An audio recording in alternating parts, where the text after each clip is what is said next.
Longstaff gives Newcastle ticket to EFL Cup final.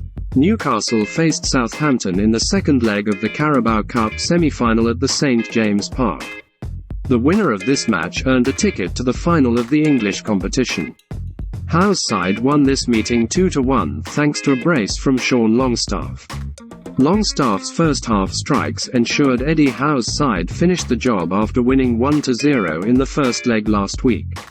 Che Adams reduced the deficit before the interval and Magpies midfielder Bruno Guimaraes was sent off in the closing stages. But Newcastle held on to clinch a 3-1 aggregate victory that booked a final date with Manchester United or Nottingham Forest at Wembley on the 26th of February. United hold a 3-0 lead against Forest heading into Wednesday's second leg at Old Trafford. The Magpies' most recent domestic final ended in defeat against United in the 1999 FA Cup. Newcastle, who have never won the League Cup, are aiming to lift a major domestic trophy for the first time since the 1955 FA Cup.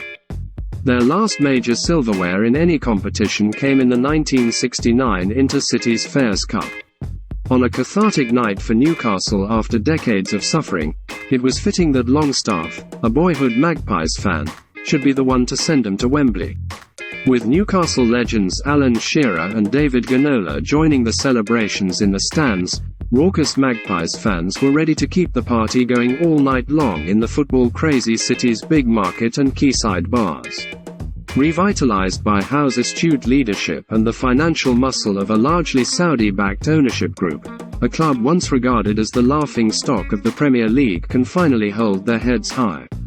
They sit third in the Premier League and look set for a sustained period as contenders for the English game's top honours.